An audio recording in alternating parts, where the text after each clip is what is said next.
परम पिता परमात्मा पूर्ण ब्रह्म सर्व सृष्टि रचनहार कबीर परमेश्वर जी की असीम कृपा से आप सभी पुण्यात्माएं सत्संग श्रवण कर रहे हैं। परमात्मा कबीर जी हम काल जाल में फंसे हुए सभी प्राणियों के इस दुख को जानकर समझकर अपने सतलोक से चलकर के यहाँ आते हैं और हमारे अज्ञान को समाप्त करते हैं।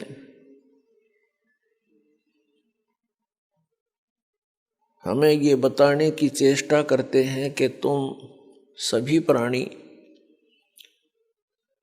ऐसे स्थान से आए हुए हो जहाँ पर किसी वस्तु की कमी नहीं, किसी वस्तु का वहाँ पर अभाव नहीं,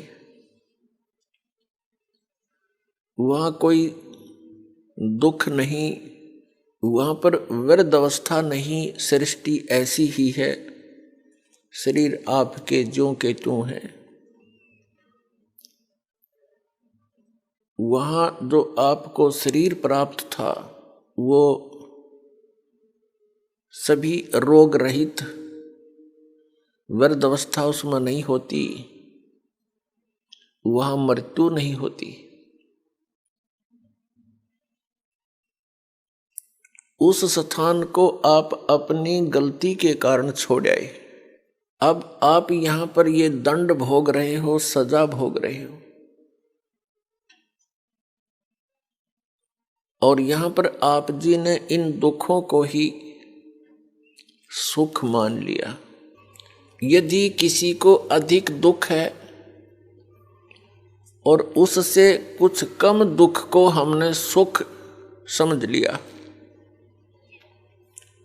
और यहाँ पर सुख नाम की वस्तु नहीं है, आपने सुख देखा ही नहीं है, इसलिए इन्हीं अटकलबाजियों में आप सुख मान रहे हो। कैसे? जो निर्धन है वो सोचता है धनवान सुखी, ये कार और कोठियों में निवास करता है, सफर करता है। अब धनवान को स्वप्न में भी सुख नहीं होता। धनवान समझता है, धनी व्यक्ति सोचता है कि राजा लोग सुखी होंगे, ये राजा लोग सुखी हैं। राजा सुखी हो ही नहीं सकता। विचार की बात है, जैसे एक परिवार का मुखिया अपने 4-5 सदस्यों की व्यवस्था में कितनी टेंशन लिए फिरता है। किसी को बीमारी है, किसी का विवाह नहीं हुआ, किसी का विवाह हो गया तो बालक नहीं, और 100 समस्याएं उसकी जान को बनी रहती हैं। राजा एक बहुत बड़े अक्षेत्र का मुखिया होता है। इससे खूब आसानी से अंदाजा लगाया जा सकता है वो कितना सुखी हो सकता है। स्वप्न में भी सुख नहीं उस व्यक्ति को जो राजा बना हुआ है। ठीक है, अपनी घूटी सूटी लाकर रात काट लेता होगा, घंटे 2 घंटे पड़ जा पी कर शराब, सुख नहीं है। हाँ, उस व्यक्ति को जो परमात्मा से जुड़ा हुआ है, कबीर परमेश्वर की भक्ति करता है, वो चाहे निर्धन है, चाहे धनवान है, चाहे राजा भी क्यों ना बना हो, वो भगवान से डरने वाला, परमात्मा उसका साथी होता है।